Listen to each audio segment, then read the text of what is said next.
What if I told you that most of your problems aren't caused by the world, but by how you respond to it?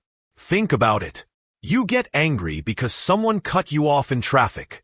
You spiral into stress because your plans didn't work out. You feel anxious because someone said something that touched a nerve. Now ask yourself, did the world hurt you, or did your reaction to the world hurt you? The Stoics, men who lived 2,000 years ago, faced war, exile, poverty, and even death. Yet they were calm, unshaken, peaceful. Why? Because they built habits that turned chaos into clarity. This video is not just about philosophy. It's about practical habits. 10 powerful, ancient practices that can solve 95% of the problems you face every day. No fluff, no preaching, just proven tools that can change the way you live. If you've ever felt overwhelmed, like the world is too noisy, too fast, too much, then give me 15 minutes. Let me show you how stillness, strength, and control can be trained. Welcome to Stoic Mind channel. Let's begin. You've heard of Stoicism. Maybe you think it's about being emotionless, or cold, or toughing it out no matter what. But that's not Stoicism. Stoicism is training your mind daily, so you suffer less. It's about building inner strength, clarity, and control, even in the middle of chaos. And that doesn't happen by accident. It happens through habits. Simple, powerful, repeatable habits. Here are 10 Stoic habits that, if practiced consistently, can solve 95% of the emotional, mental, and even social problems we face. 1. Focus only on what you can control. The Stoics believe there are two kinds of things you can control, and things you can't. Your thoughts, your actions, your choices, that's yours. Everything else, traffic, weather, other people's opinions, is not. Once you stop wasting energy on what's outside your control, you free yourself from endless frustration. 2. Pause before reacting. 1 second of silence can save you hours of regret. Don't respond in anger. Don't reply just to be right. Train yourself to pause, breathe, and choose your response. Not let your emotions choose it for you. 3. Practice negative visualization. Imagine losing what you love. Sounds dark, right? But it's powerful. The Stoics use this to appreciate what they had and prepare for what might come. When you visualize worst-case scenarios, you fear less and value more. 4. Daily journaling. Every night, Marcus Aurelius wrote in his journal. Not for the world, but for himself. Write your thoughts. Track your reactions. This habit helps you know yourself and spot the patterns that hurt you. 5. Morning reflection/evening review. Start your day with intention. End it with reflection. Ask, what kind of person do I want to be today? Then ask, did I live up to that? It creates alignment between who you are and who you want to become. 6. Voluntary discomfort. Take cold showers. Skip a meal. Sleep on the floor once a month. Why? Because comfort breeds weakness. By choosing discomfort, you train resilience and remind yourself that you need less than you think. 7. Premeditatio malorum. Anticipate the worst. Plan for obstacles. Expect delays. Prepare for failure. The Stoics didn't hope everything would go smoothly. They prepared their minds for problems, so they were never caught off guard. 8. Practice silence. In a loud world, silence is a superpower. Don't rush to give your opinion. Observe. Listen deeply. Think carefully. You'll speak less, but with far more impact. 9. Amor fati. Love of fate. Don't just accept what happens, embrace it. The Stoics believed everything happens for a reason, even suffering. Amor fati means saying, this is happening for me, not to me. 10. Turn obstacles into opportunities. Marcus said, "The obstacle is the way. Whatever blocks you can build you." Every challenge carries a lesson. Every setback, a seed of strength. You don't have to be perfect.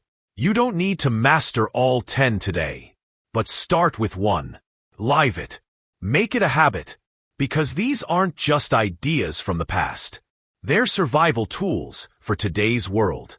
And now, let's hear how one of the greatest Stoics, Epictetus, explained this mindset, with just a few words that still cut through time like a blade. Men are disturbed not by things, but by the views which they take of them. Epictetus and Enchiridion. Let that sink in for a second. It's not the thing that hurts you. It's what you think about the thing. Not the breakup. Not the lost job. Not the harsh words from someone else. It's the meaning you give it. The story you tell yourself. That's what causes the suffering. Epictetus was born a slave. He had no freedom, no wealth, no power. But he trained his mind to be free. He realized that while we can't control the world, we can control how we interpret it. And that's where true power lies. Let's break it down. 1. You can't control events, but you control interpretation. A friend ignores your message. You feel rejected. But maybe they were just busy. The event didn't hurt you. Your interpretation did. What if, instead of taking it personally, you just observed it? No assumptions. No drama. That's the Stoic way. 2. This quote is the foundation of inner peace. We're constantly reacting to shadows, things that never really happened. Someone frowns, and we assume they're angry. We don't get invited, and we think we're unworthy. But Epictetus teaches, challenge that instinct. Ask, is this real? Or just my perception? When you do that, you create space. Space between stimulus and response. And in that space, you find freedom. 3. Real-life example. The same event, 2 mindsets. Imagine 2 people stuck in traffic. Person A curses, slams the steering wheel, shows up to work stressed. Person B breathes, accepts the delay, and listens to an audiobook. Same event, different interpretation, different life. That's the power of perception. 4. Why this quote connects to the 10 habits. Think about it. Focusing only on what you can control, that's based on this. Practicing silence, you're not reacting, because you're not assuming. Negative visualization, you're training your mindset, not your circumstances. This one quote is like the soil from which all other Stoic habits grow. 5. Mental reframing is a trainable skill. You weren't born knowing how to calm your thoughts, but you can train it. Start noticing your first thought, then pause and ask, what else could this mean? The more you do this, the more resilient you become. You stop being a puppet of emotions. You become the author of your own story. 6. This is not suppression, it's mastery. Some people think Stoicism is about suppressing feelings. It's not. It's about understanding feelings and not letting them rule you. You're not avoiding emotions. You're just choosing the right lens through which to see them. So next time life hits you with something hard, remember Epictetus. The event is neutral. Your view is what gives it power. Change the view, change the feeling, change the feeling, change your life. We live in a world the Stoics couldn't have imagined. Phones buzz every 5 minutes. Social media tells us who we should be. Work never ends. And somehow, we're more anxious, more distracted, and more reactive than ever before. But here's the twist. The Stoic habits, those simple practices from thousands of years ago, they're more relevant now than ever. Let's take a closer look. 1. Social media anxiety habit. Focus only on what you can control. You scroll and see someone's perfect vacation, perfect body, perfect life. And suddenly, you feel inadequate. But what's actually happening? You're comparing things you don't control. Their life, their image, instead of focusing on what you can.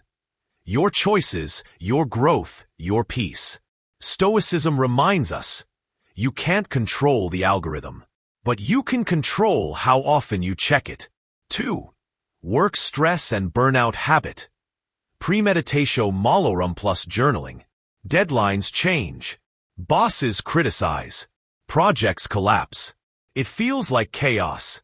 But if you practiced premeditatio malorum, planning for what could go wrong, you'd expect obstacles, not be shocked by them. Add journaling to that, and now you're not just reacting, you're processing, learning, growing. 3. Relationships and miscommunication habit. Pause before reacting. In arguments, we often say things we regret. A pause, a single breath, could stop a friendship from breaking, could save a relationship from damage. It's not about being passive, it's about being precise. 4. Fear of failure habit. Voluntary discomfort plus amor fati. Most people avoid risk because they fear discomfort, but Stoics train themselves to endure it. Cold showers, skipping meals, choosing the harder path, not to punish themselves, but to remind the mind, you're stronger than this. When you practice discomfort by choice, you stop fearing it by chance. And when failure comes, you embrace it. Amor fati. This too is part of the plan. 5. Mental overwhelm habit. Silence plus reflection. You're bombarded with voices all day. But when was the last time you listened to your own?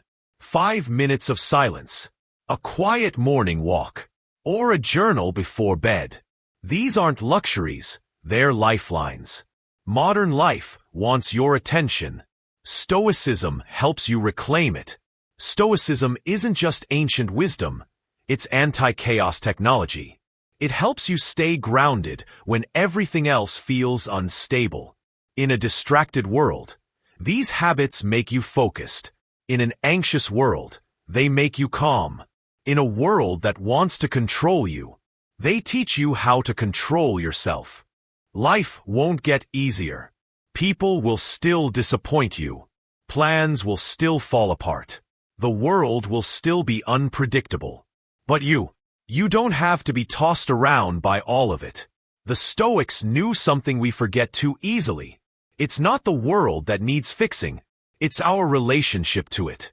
And that relationship is shaped, every day, by the habits we build.